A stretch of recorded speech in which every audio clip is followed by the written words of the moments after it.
Hey guys, it's Sebastian back with another video, and today we're on Lost Hombres number 24, and we are going to be talking about some spirituality concepts.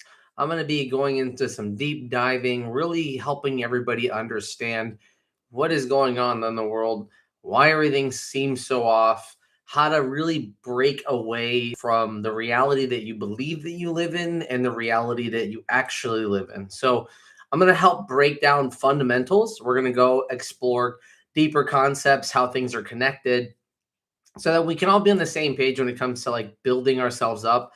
I want everyone to be able to have the basic understanding and principles to be able to become their full selves. We live in a society right now where people are constantly being given information and advice and all kinds of like programming that is actually counterintuitive to their development, right? And so they get stagnant and they actually don't fully develop because of these stagnations. So what we're going to be working on, the goal here is that we're going to be establishing a new way or a new understanding of how to activate that divine energy in you, how to activate that divine spark, how to understand the soul, the consciousness, whatever you want to call it, the self, the ego, many words for this thing.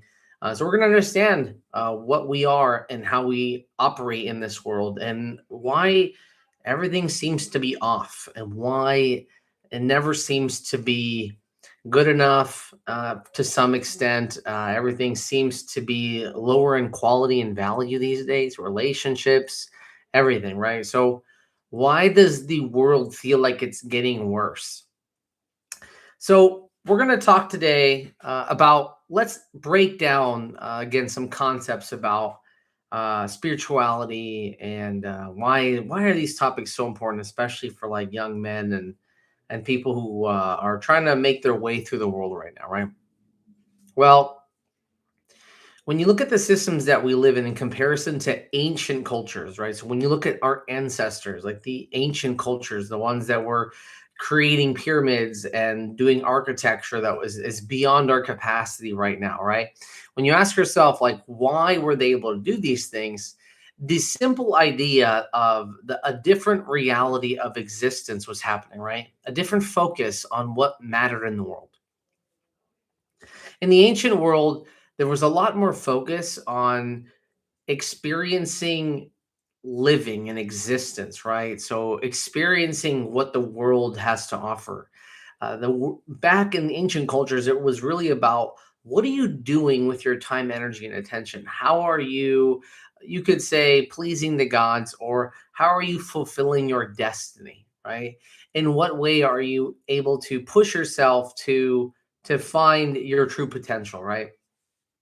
In many cultures across the world that aren't, westernized, you could say, follow very similar philosophies. You look at the ancient cultures, and they all believed in like another spiritual world, right? They called it, the spirit land or whatever, the underworld. Different terms for the same idea that when people die, there is something beyond us. So that we've had this belief system since the dawn of conversation, since the dawn of time. What is believed to have happened is that people first started collecting together because of religious temples and because of religious practices. Like there'd be a lot of spiritual energy coming from certain spots, could be because of a different natural forces working together. That's why you might see a lot of like, beach places or mountaintops, like certain areas that seem very powerful, very divine, very, very bold, or some kind of like spirit comes from being in those areas. It's like some people, the first time they experience the beach can be very impactful for the way they feel because it's a new experience that they've never had. And so this impactful place creates a certain type of energy, an empowerment in people.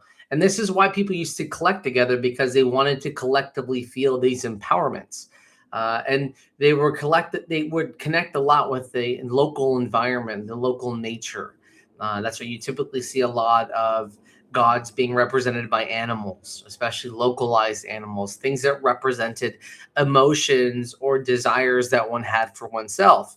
So they didn't see animals as a separate thing to humans in the same way that we do now, where we see man versus nature.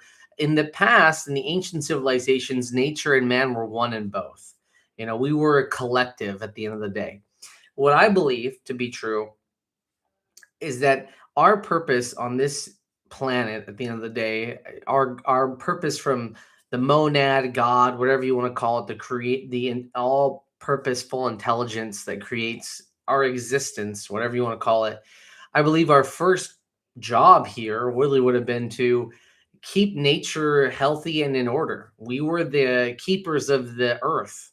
Our job was just to make sure that the earth was remaining in balance. And it was our job to keep earth safe, right? To keep earth in alignment. We have the ability to understand pattern recognition. We have the ability to recognize an inner gut voice that's saying, hey, go do this or go do that. We can recognize that divine spark and follow through and understand very complex, like problem solving things because of that divine spark that you have. So because of this energy that you have in you, you're able to then create more complex things because you understand one imagination and you can focus. These are things animals can't do. So because animals aren't able to produce those things, they're just mainly based on, their feeling in connection with whatever's happening like in the moment, right? They're very reaction based. And so humans have this thing of feeling a sensation and making sense of it in a more complex way. That's why we operate more like a computer system that can think on its own and experience and grow, build those neurons, build those roots to better understand information. And that's not the same thing that animals can do in the same capacity that we can, right? So our original goal would have been just to take care of the planet. You know, hey, can you guys just make sure that everything stays in order? Like if something starts getting out of order, can you just fix it and put it back together? And when we lived with nature, when we lived in these environments, it was easy because we were programmed for that. The same way you program yourself for a job, the same way you program yourself for school, the same way you program yourself for your family. These same programming things, these same ways you would program yourself is the same thing you would do if you were living in a natural environment where you're constantly learning from this environment. If you're living in this environment, of course, you're gonna know what not to eat and what to eat. Everyone's been teaching you since you were young, right? And everyone has a story about why. Oh yeah, this person, this happened, and this is why we don't do that. Or we make up a legend. Oh, one time there was a guy who did this, and this is why we don't do that. And so again, you've learned from each other. All right, what you should do, what you should do within the localized environment, right? So you're programmable to a certain extent, and that you can attune the same way somebody could play an instrument and know, especially someone that plays often, right? And they would know if it's off, if they're playing and they can hear, hey, this isn't sounding right. That's the same ability that you could do in nature. If you hear the birds and you're like, they're making a weird sound today because you hear them all the time. We didn't have music back then the same way we do now. We don't have constant TV noise, fans. We actually were in tune constantly with the natural environment, and our brains and bodies were operating at a full capacity because we didn't have these fake environments. We didn't have these fake foods and fake medications and fake, literally, like everything that we use now is just a different, more refined version, even worse version in some ways than what we had from the natural environment. We never had to change food. It was already there, right? For thousands of years, right? We had waste collection. It was called the natural environment, right? It would just get back to where it was coming from, right? So we had all the things that we needed, but in order to create power, well, we got to complicate the system a bit, right? And so the transition from older cultures where everything was much more spiritual, everything was much more connected with a religious belief, right? Now, I'm going to break down what religious belief means because there's a misconception about what a religious belief is. So, a religious belief is a system of patterns that one is accepting as like rituals in their life, and that becomes your religion. A culture is similar to a religion.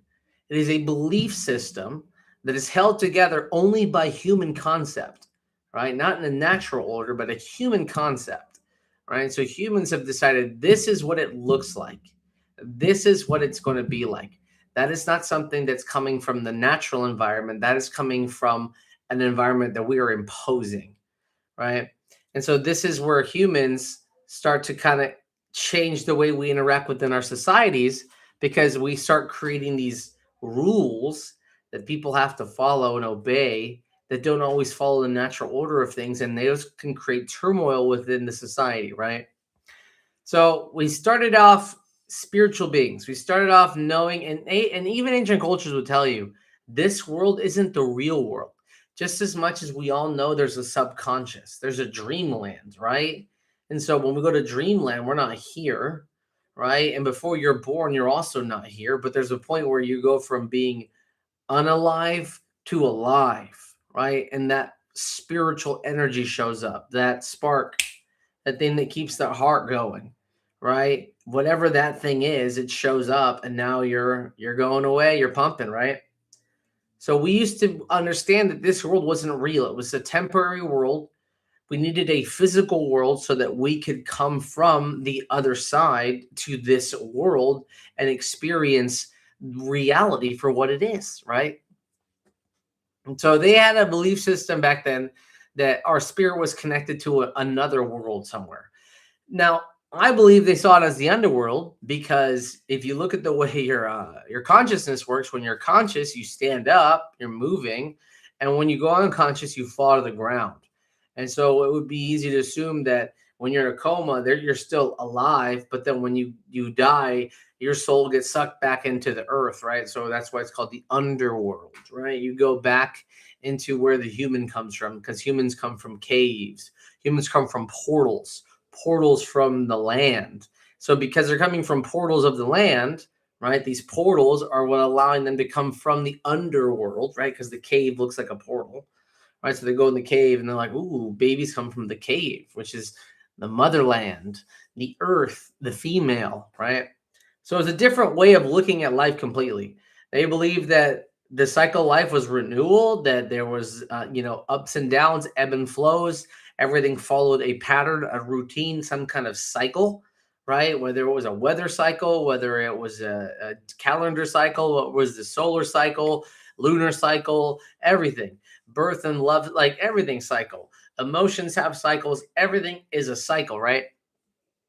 So we go to religion, and you start to see that you have people that are imposing these religious belief systems that don't align with people's natural order of things. And this starts to create conflict, right? Now, again, if you have faith, everybody has faith in something. I don't care what, like, you have faith. You have faith when you call 911, they're going to answer. You have faith that when you go to the doctor, they're going to heal you. You have faith that when you give somebody $20, they're going to accept the money that you're giving them. So all these things are acts of faith. And where does the faith come from? From a system above you, right? And so what the government will do is it'll become the system above you. It says, hey, look, we're here to keep you safe. We're here to help you out. We're here to do these things, right? And so it creates this layer where you start giving away your concern for things, because you're like, well, they want to help me, almost like a parent does. The problem is these systems don't always actually care for you as much as you care about them, right? So as people care a lot more about the government being in place than the government doing anything for the people that are putting them in place, right? So that's just what ends up happening when you have power structures and people that are willing to give their energy away without putting limits or without calling people out on their hypocrisy, right? And so you have religion who ends up becoming a way of life, right? Again, you could say that the American way is like a religion, right? Because it's a certain ritualistic behaviors you have to do in order to consider yourself American, right? Oh, you don't do that, you're not American. Same thing. It's like, oh, you don't do that, you're not Christian, right? Same thing. You don't do that, you're not a woman, you're not a man, you're not this, whatever. It doesn't matter. There's always going to be this side of you're not this, and that's what a religious belief system is.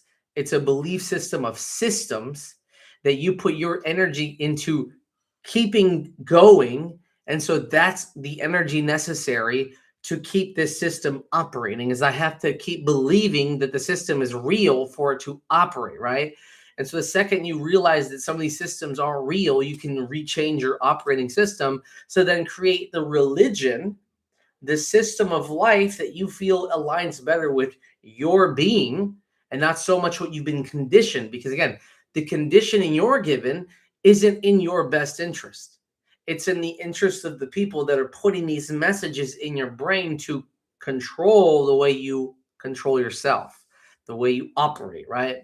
It's ironic that, the black sheep of one family is the favorite person of another family. A lot of artists, a lot of people who are famous are people who had a difficult black sheep background. And in a family that they hate the black sheep, they certainly love the black sheep of another family. So this is the irony, right? Where it's like the double standard here, right? Where people will make exceptions for things that they don't even realize they're making exceptions for because they want to continue in that controlled system. I have to keep doing these things because I have to keep operating this way. I have to keep, and because they're putting all this energy in this system, they actually suppress really being themselves. So they operate on a limited religious belief system because in their religion, they are powerless. In my belief system, I can't fight these people. In my belief system, these people are bad and I must watch out for them. So the way they're, whatever religion you are is the belief systems that you operate with every day, and that becomes your religion, right? So that's why this world used to be for God because we used to go to temples, we used to pray to the earth, we used to pray to the sun, we used to pray to the moon, we used to align the stars, we used to believe in something bigger than ourselves, right? We used to believe in the afterlife. We used to talk to our ancestors. We used to look at the planet and the stars for answers to help us understand what we're going through. We used to believe that the word had value, that music had value, that rhythm had value. We used to understand the planet, the matrix that we live in, a lot greater in detail, in amazing detail, in super amazing images and understandings and languages and all these beautiful ways of understanding reality for what it really is. Okay. And that is when we were with a God, as you could say. As a collective, we still believed that the spirit was greater than the physical world, right? And so that's when you could say God was winning. Okay. When human beings still aligned with wanting to align with the forces of the world, with the forces of the cosmos. So your attunement, when you were tuned like an instrument, you were actually aligning yourself with the cosmos back then, so you would get divine powers. That's why people could heal people through words or ceremonies. People could maybe even live longer. We used to be able to like literally take care of whoever was around, whatever was around, because we were the keepers of Eden. We were the keepers, and everybody had their story, and we were all collective families. We understood each other. We believed in each other. There was no separation of us's. It was a collective of us's, right? We were all collectives at that point. And so now they have a system where we're completely opposite, right? As you can say, we're secular now, right? There's no science is different from God. God doesn't exist in this stuff. Things like traditional Chinese medicine, we don't do that because that's woo woo. They talk about God, right? Schools, we don't talk about gods. We talk about cultures and differences. We don't talk about gods and we don't talk about those spiritual belief systems. And so you're taking away all this spiritualness, all this connectiveness, all this divineness, all this bigger than our reality. And so instead of focusing on the soul, which is what God gave you, right? People start focusing on the physical. And that's why they say it's the devil's world, right? Because they're so in their lower chakras, they're living in hell in a way, right? You're living in a physical world, right? Which is what in the Bible, the devil is like, I will give you kingdoms, I will give you this. Like, I will make your physical world the best you ever want. Because again, through lies, manipulation, through greed, through being power hungry, what do? Yeah, you consume people, right? So this consumption process was going to happen or is happening as a result of consumerism, as power dynamics, as believing in power structures, all these power structures, right? All these people that have money, don't have money, all these different archetypes in society are literally an abomination of what God would want for us, which is to find our purpose, to live as a community, to care for our environment, our planet, to align with the stars, to align with the universe, to find that peace in us, to make heaven on earth, instead of what we have is consumerism, and we have hell on earth. Why? Because again, people are not finding peace. They're not finding their purpose. They are lost souls, right? And when you sell your soul for physical matter, which is literally what happened in the Bible, right? Which is the devil was literally trying to get him to sell his soul for material. And so what do you see now is people literally looking for material for their soul energy. And so this is what it's saying, like, hey, you know that stuff doesn't matter here, right? And this is why people start living in the devil's world, in hell. Because no matter where you go, you're stuck with consumerism now. People are almost at the point where they'd rather see the death of societies and humanity than the death of capitalism, which is, again, capitalism is the lowest form of your chakra. It's the lowest form of existence. It's just material stuff. And when you live in material land, you never focus on your soul. You never focus on your alignment with the cosmos. And so to you, God is dead, because the only thing that matters is power and money, which isn't even real. Because the only thing that's actually real is your soul. And so whatever you do with your soul is the only thing that has value in this world. So you're literally just wasting all your human potential on material stuff that doesn't even matter in the end. And so you went through no spiritual growth. And that's really what we're here for. But people have to become aware of these things. And the pendulum has to swing back and forth, because that's just how reality works, right? I love this movie called The Time Machine, because it goes through this process in this movie that, first humans are like, we got to find science. We got to beat like reality. This guy makes a time machine. He finds out every time he tries to save his girl, she dies. It doesn't matter. It could be a heart attack. Buggy kills her. It doesn't matter. He's tried.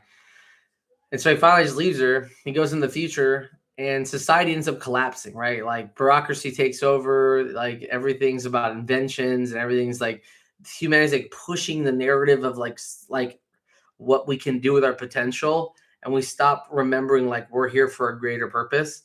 And what ends up happening is the moon blows up, and then like two separate types of humans end up coming to be.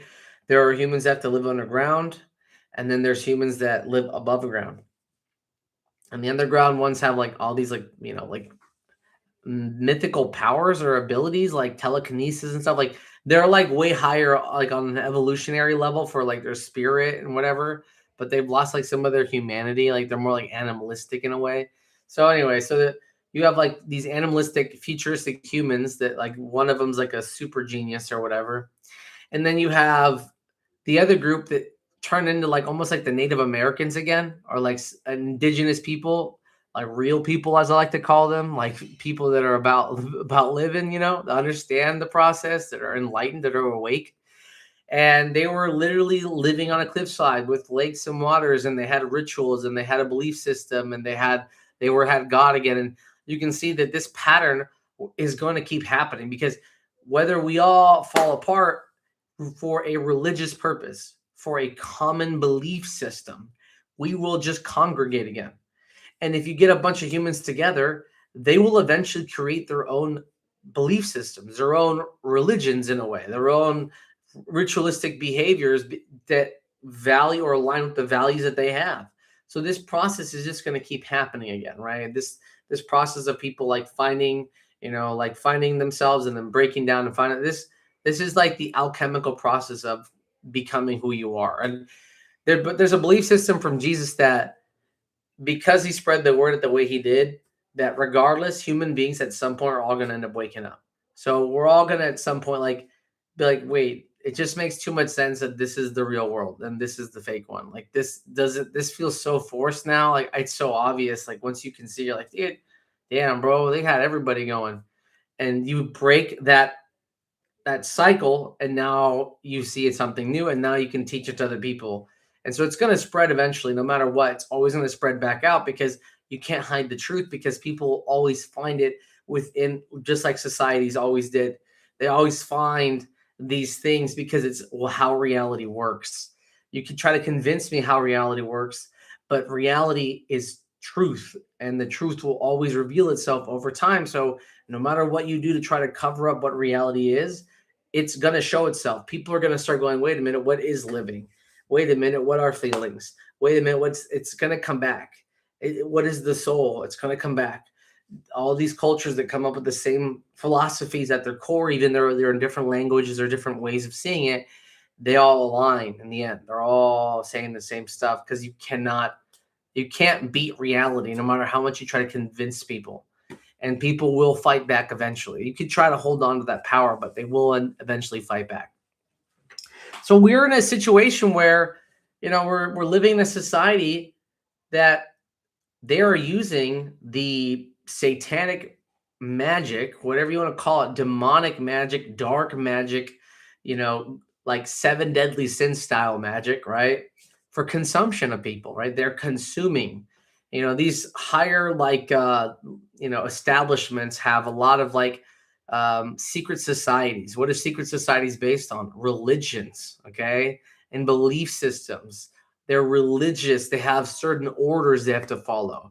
There are certain things that, if rituals they have to follow, right? Because that's how they continue the process, right? And so right now they're winning.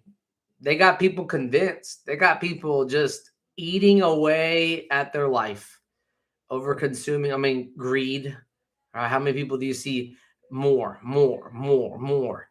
You can see people right now have lust, right? You can see with OnlyFans. You can see it's just so much lusting. Like people in marriages that are opening accounts, right? Like we're talking about single people, who cares? Like we're talking about people that have committed relationships, who are actively while in that relationship paying other people other content, and it's hurting their marriages, right? So we got lust, we got pride, people that don't know how to, see themselves as human beings. Sometimes they want to see themselves as above, because of money, because of status, whatever it may be, because of my bloodline. I'm above people because of these things, right? So that pride, right? Then you have envy, people that are always keeping up with the Joneses, people that want to keep, oh, I gotta do it, and they're never enough. They can't just let people be happy. They have to find a way to one up them, right? There's that envy, right? Then you have sloth, people that are just, I don't do nothing. I'm lazy. I'm down. Minimal effort. They don't really have a lot of passion for life. Again, another group of people that are going to be falling behind and feeling negative because they are giving in to that darker energy within them. They're giving in to that darker side, those darker temptations. They're hurting their own soul. They're allowing that darkness to come in and consume them, right? And then you have gluttony, right? Another one. Gluttony is just overconsumption, right? Overly doing things, always kind of going above and taking more and more and more, and never feeling enough, right? And so another form, you see it everywhere. You see it in society. You see it, people that are getting surgery instead of like trying to find a better way to do it. They want to find the easy way. And the fact is that if you go the easy way, you're just going to end up making it harder for yourself anyways, because you're never going to feel like you truly did it for you. Like you're going to feel like, yeah, I had to like cheat. So every time someone asks you, you have to like, I did it this way. And that little comment is just eating and chipping away at you over time, right? And so you can see, like, even, when you're in that kind of situation, it can be an impactful thing for you if you don't know how to take care of yourself, you don't know how to prioritize yourself. So we got to make sure that we put limits, on the way we consume, and ask yourself, am I really hungry, or am I bored? Am I understimulated? And do I need to go do something so that I can, feel better about myself, feel more accountable, and, change my life? And then you have wrath, right? Wrath is people that are reactive, people that have to get mad and, no, it's not. And they always are going the extra mile to be reactive, right? You can't say anything to them because it's going to make them angry, right? So they always are upset. And these are just the seven sins that create death in the end because of the turmoil they create in you, right? And you can see those everywhere. And that's why they say the devil's world is now. What's even more interesting about that Alchemy used to be this practice where we would take things from the natural world and we would try to understand them, right? So maybe we might combine two elements together and make a new one, right? Oh, that's cool. We made a new metal, right? But again, we're just using what is already in the natural environment, right? And so everything used to be like an understanding and appreciation of what the divine was, because we're just using what the divine makes to understand it better. So if we combine these things, it makes this, we combine this. And that's what recipes were. That's a type of magic, right? Spell crafting. You could call it that, right? Because it's a spell is like a type, certain words. And if you put these words and you do it that way, and then you'll craft this thing. So it's a way of like creating, right? And so that was original alchemy. And that was when, again, we were more connected with God, right? We were aligning with the universe to create these recipes using things that were in the environment already, that we didn't have to complicate life too much. We didn't have to pollute the environment. We didn't have to kill things. We just appreciated the natural order of things. We just appreciated what was already here, right? Minimal damage, right? But maximum gain and insight, right? Then we have what happens now, where it's the complete opposite of that, right? Where we're literally fighting God. Like, we're creating elements that didn't exist on the periodic table. We are making them. Okay. We are making plastics. Okay. We are making new, never before heard chemicals. We are making these things. And that's the opposite of the natural order. We are literally fighting the natural order. And not only that, this power system that you see powering everything that I'm talking to you right now, this is also what we could call a grid, right? And like when you think of Tron, they talk about the grid, and the grid is that, like the boxes and stuff. Well, in order for this to be powered, in order for me to be talking to you on the same type of computer and like with the internet and everything, we are on a grid right now. This is not the real world. We are living a fantasy world within the real world. We are living a religion outside of the natural order. All right. Because we believe that we are verse nature now. We are fighting God. And that's the religion that we are in. That's why they're saying this is like the satanic religion, or this is the satanic way, because it doesn't follow the order of like the universe. Like, we are literally fighting the universe by creating things that don't exist, right? By fighting nature, by killing nature, by removing natural order and establishing new order. We are fighting God. That's why the buildings don't last. Our ancestors would build with the mountains, with the waves, with the things. And that's why they still have buildings till this day that stand.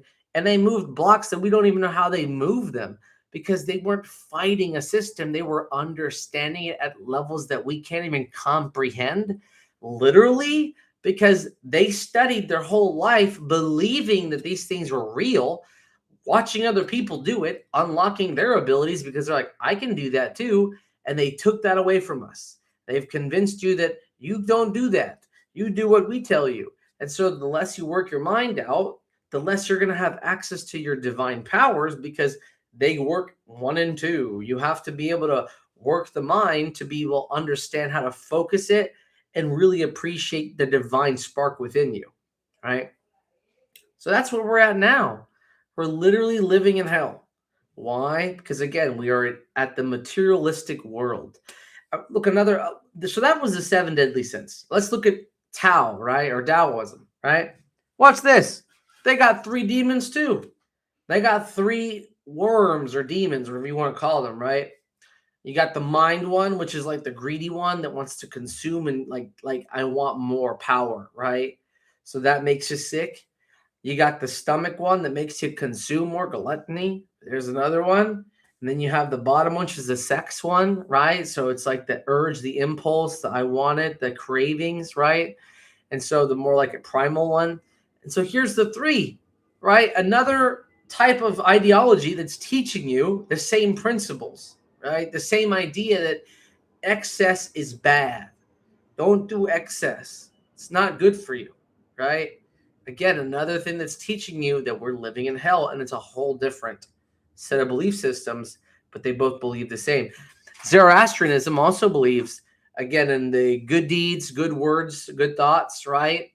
But then again, if you do bad words, bad thoughts, and bad deeds, well, guess what?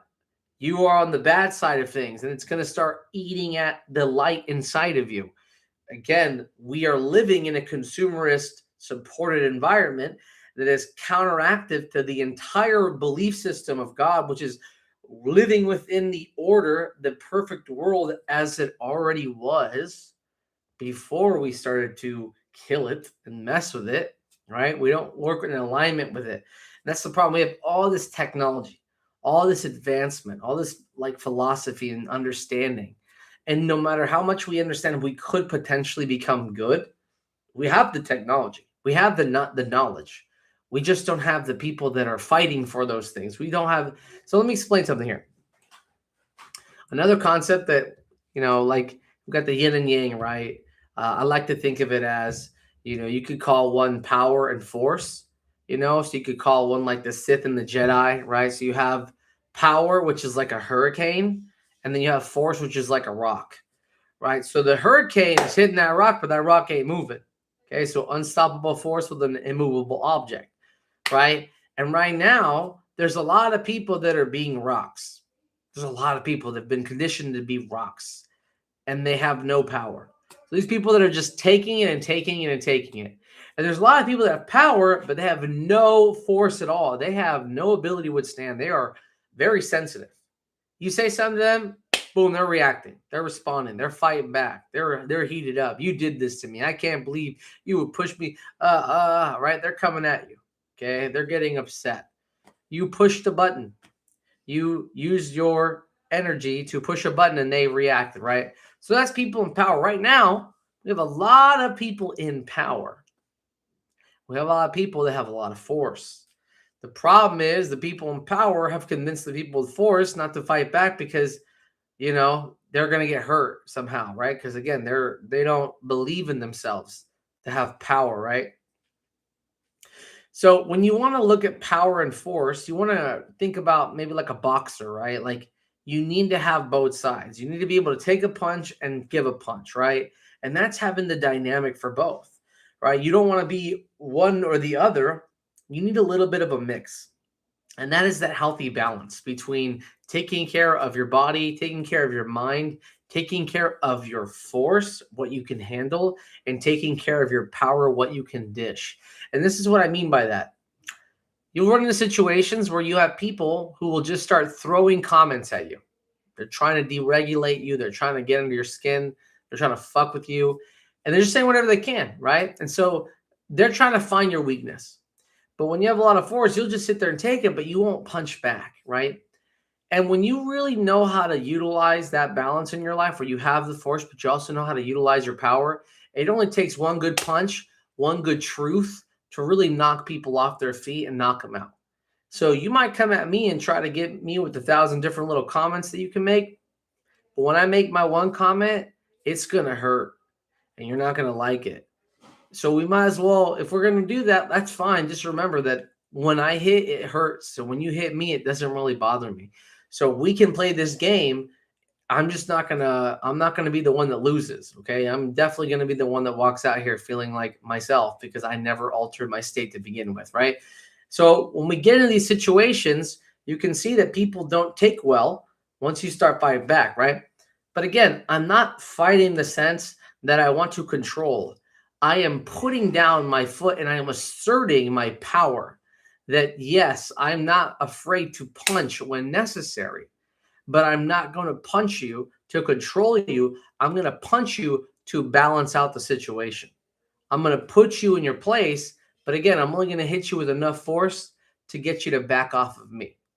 So that's really what we're looking at these days when it comes to some of these circumstances, or how do I address some of these, emotions with people, and how do I manage this? But that's why we're living in hell, guys, these days. Also, another way to look at it, where there's more or less, right? So people are constantly hearing this in the news: more, less for more, get more for less. You're always hearing this. And this is what they're trying to do, to program people to always be in this more or less dynamic, more or less. Moralless is like I like to say it, right? Like it's like you're living life without your own moral value system. You're letting the religion, the belief system, the structure condition you to then say, oh, this is how it works for me now. This is my new belief system, right? Instead of breaking and creating your own and saying, wait a minute, what's my belief system and how do I operate and what's going on here? And really, when you believe something, you truly believe it. You're not just being conditioned socially to believe something. You truly believe it within yourself, right? That's when you truly get your power back from the system that's been controlling the narrative, right? It has been convincing you to believe something. And then one day you're like, I like to say, you can't know the lie until you know the truth, right? And but once you know the truth, you won't be taken by the lie anymore. You're like, yeah, I know that's not true. Yeah, I know exactly what's happening. Yeah, I see this. So you gain a lot of perspective, and that perspective then lets you be accountable to your own actions, your own decisions, and put limits with the people that you realize are actually holding you down or hindering you, or a part of a belief system, a religion. Because you can see there's people that have been in cults, right, who are so convinced and so like their feelings have been manipulated, their personalities have been manipulated, and their thoughts have been manipulated. And so they're compromised on many different levels, right? And so this same compromisation can be done at a larger scale. Just depends on, again, who's in charge and how they're doing it and what the systems at power may be and how they can influence a lot of people, right? So again, once they get a lot of people in a cult, it's hard to get people out of it, right? Until they start waking up, right? You can wake them up, but again, you have to be the change that you want to see in them, because if not, they get lost in that system, right? So we have to be the change that we want to see in others. Now, this is what I tell people. Remember, guys, if we're living in hell and more or less, right, we want to think about it like water, right? So they say the blood of God is water, right? When you heat water up, you get boiling water. We'll call that fire, right? When you freeze the water, you get ice. We'll call that fire and ice, which is the different layers of hell, as Dante in his Inferno would say, right? We got fire at the top, ice at the bottom. Now, fire is very overstimulated. Think about it like you're getting a million thoughts, million people, million directions. You're going to be overstimulated and burned out, okay? On the other side, the freezing side, you're isolated. You're alone. You're in a tundra. There's nobody there. So it's imagine walking through a forest by yourself and you're freezing. That's hell. So we have boiling pit of lava water, hell, overstimulating, and tundra of isolation by myself, also hell. So if I boiled water or froze water and told you to get in, you say, hell no, right? And if I had just peaceful, tranquil water, you'd be like, I can get in that. And so people would get in that water. Now, if you look at that water, there's something on the water when it's calm, and it's the sky. Another word for sky would be the heavens. So you can see heaven on earth when water is calm. All right, so calm water will show you the heavens on earth. So when we are like calm water, we will also experience the heavens on earth. And you can also see yourself in heaven on earth when you are looking at calm water from your own reflection. Okay, so you can see yourself in heaven when you look at calm water. So be like that calm water. All right, and that's going to help you be able to find that coherence, find that mindful state, that nirvana, that heaven on earth, which keeps the bad energy out, because that's your happy place. So when they're talking about the happy place, because it sounds very cliche, let's think about it more like, how do I get to that tranquil water state so that I'm not boiling or freezing? My blood isn't boiling, or I don't have ice in my veins, right? When I have ice in my veins, I want to be isolated, but I feel alone. And when I have boiling water, I want everyone to go away, but I want to like control the situation. So it's again, very polarizing experiences until we get back to this water state, right? And I want to be that water state because that helps me deal with the people outside of me, right? I can keep my calmness and they don't affect me. Whether they want to get mad or they want to get sad, that's okay. I know that eventually God, space and time, just like water, if it's boiling or frozen, will eventually go back to being in its element. And I will give them the space and time necessary so that they will align back to being themselves. And then we can have a conversation, right? So that's one way of understanding it. When people are living in their hell, that doesn't have to be your hell, okay? I also want you guys to understand that, like, the highest angel was Lucifer, And if you look at the highest demon, it's also Lucifer. And that's a metaphor, or that's a story to understand that, hey, it's not good to be a divine person, and it's not good to be a demonic person. It's just good to be a person, right? That's enough. Be the person you're meant to be. Understand that there are these extremes that exist. See the extremes in the people around you, but remember to live in enough. Live in the mindful state. Live in the way that you were meant to operate in. We are not meant to be divine beings, and we're not meant to be demonic beings. We're meant to be human beings, right? And so that's why our spirit element is humanity. While these higher dimensional beings that have to hold the fabric of reality together, because that's how feelings work, that's how emotions work.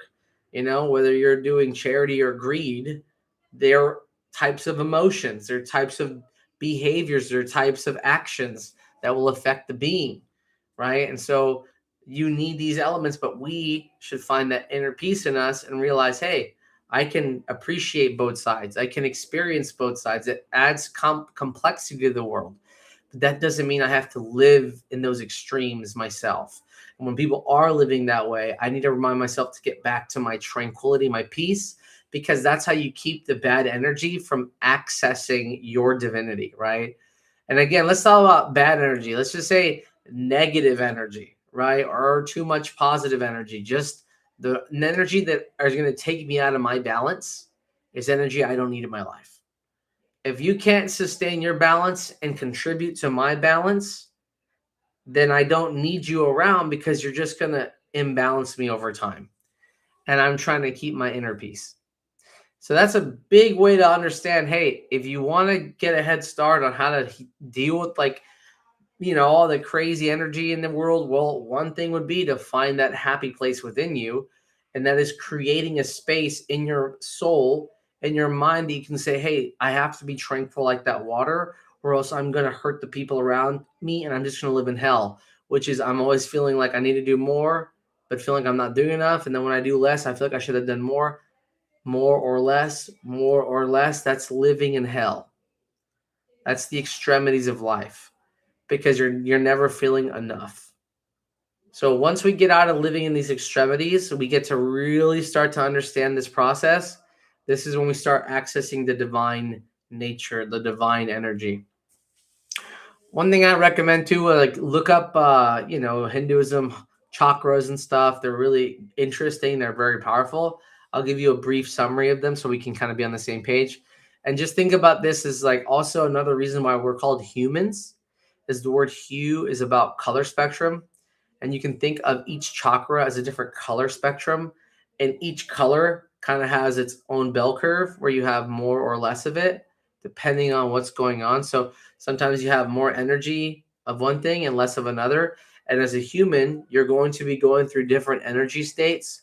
So maybe you could say that this chakra and this chakra are these colors. So you're in this state right now, because these are the chakras you're experiencing currently. And so you're like a mix of different chakras at the same time.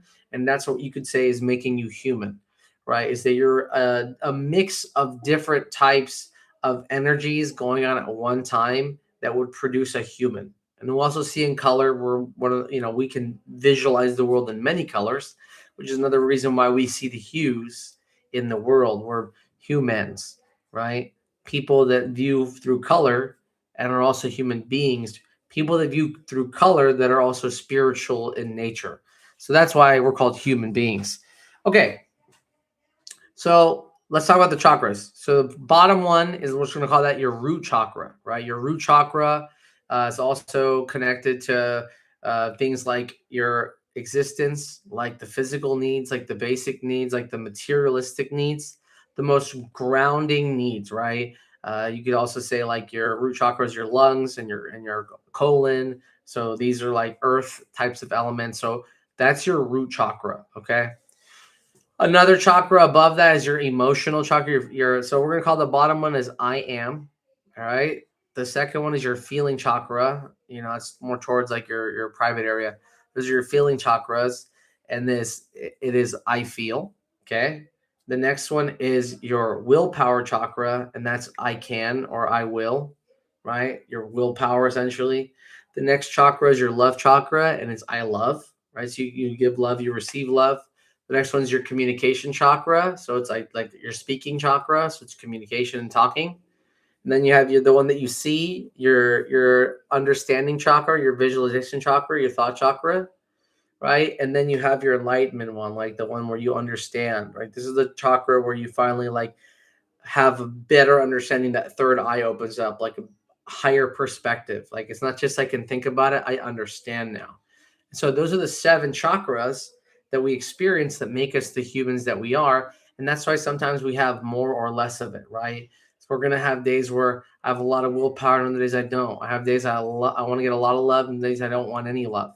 And so we are going to go through flow states when it comes to these things. We're always going through a flow state, again, contributing to the idea that we are humans, right? And so even with your root chakra, comes a point when you're running away where you're just like, I don't care, kill me, let me die. I'm cool. Like I want to just end it here. And so even through that process, right, the core survival, even survival says, at some point. And so when we understand this, then we can start saying, okay, so I'm a variety of energies that make up this being. This being is experiencing different frequencies because what is, like, for example, love, it's not just a physical thing, it's a metaphysical thing. So you're experiencing it on a physical and spiritual level. And spirit can hurt just as much as physical. Sometimes you have a broken heart, not because it's actually physically broken, but it's spiritually broken. And so the infection and illness, which you'd see in Chinese medicine, is partly because of the feelings that you're holding in. Depending on what emotions you're holding in or what emotions you're not processing, it can actually make you physically ill. And we know this because of things like somatic symptoms, right? Or nervous breakdowns, where we know that people that are emotionally sick can sometimes have physical symptoms. And that's just because we know that the anxiety came before. But we have a lot of other illnesses that maybe are just assumed to be, oh, they're feeling depressed because they're sick, but maybe really the depression was way before that, but they don't understand depression because they haven't been taught that that's something that's a taboo subject versus a physical illness, which is something that everybody would accept as a problem, right? Especially because in a work environment, having mental health problems is seen as collateral damage or collateral. And so they subhumanize people with mental health disorders. And so all these people with actual mental health disorders aren't getting help for that. And so they're getting help for their physical health symptoms, but not their spiritual or emotional symptoms, which are just contributing to the problem that they're already having. And so this is another reason why we're living in hell, because that we go to these providers, we go to people who are secular based, who don't understand the soul, who don't understand how we're all really connected within and how we have all these different energies and all these different states, all these connections with the organs, how they're all doing things with each other, how different times of the year affect us. So all these like phenomenon that we as a collective as humans experience and we all make jokes about, they make up terms like deja vu or whatever, or you just had like a coincidence, like whatever word they want to use for certain things that are actually divine in nature. They take away the power. So again, it keeps people asleep, keeps people inactive. It keeps people from opening up their mind. Another reason why they get you studying for, the first 18 years of your life pretty much is so that you can not think or want to study when you're an adult. Like, why would I want to study? I hated it.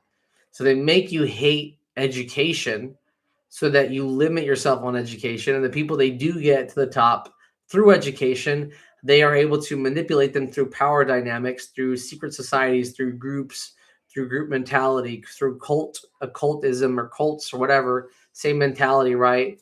So, I mean, you look at people that are in frats. Frats are essentially cults in a different light, right? It's a willingness cult. But what's a cult? Like a belief system of fanatics, people that would rather the cause be more valuable than the individual at some point. So those are like cult systems. But again, this is what society is creating. So when you ask yourself, why are we living in hell? We are a materialistic society fighting nature, fighting God, fighting reality. We live on a grid. We don't. If humans stop powering this, it would stop working. All these buildings would go away.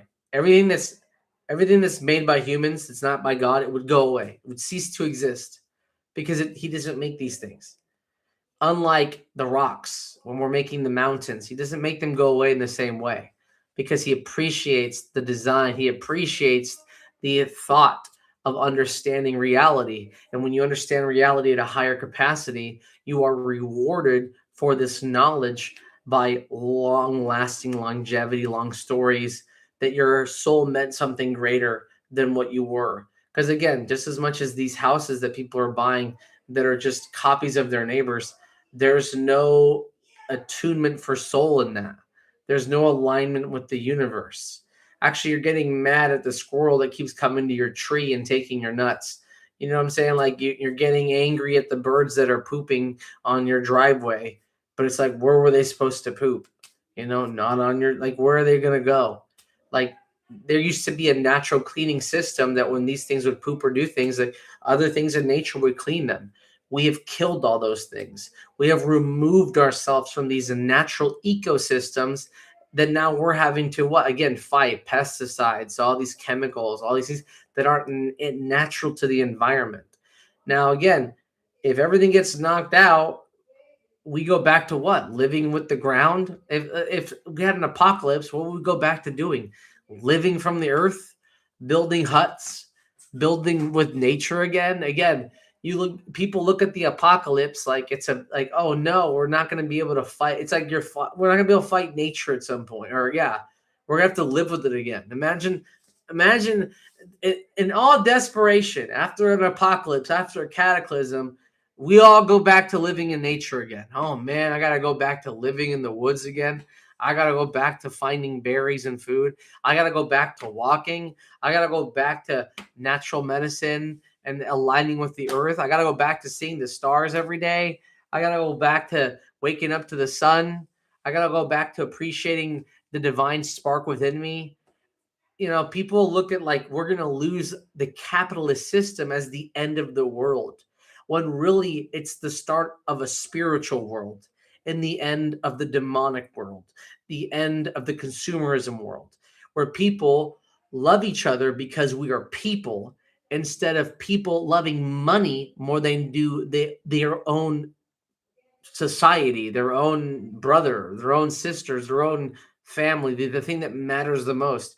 Or the only thing we all go back to is we all take the spirit with us. That's it. We all go back. And so all these people you fuck over here, that's not gonna just go away. When you go back, you fuck everybody over, you are fucking over the whole energy source. So you go back, they're not going to forget that you did this to them just because you're avoiding them in reality, just because you think, I got one up on them. No, that's not how this is not how it works. That's why there's generational curses to some extent.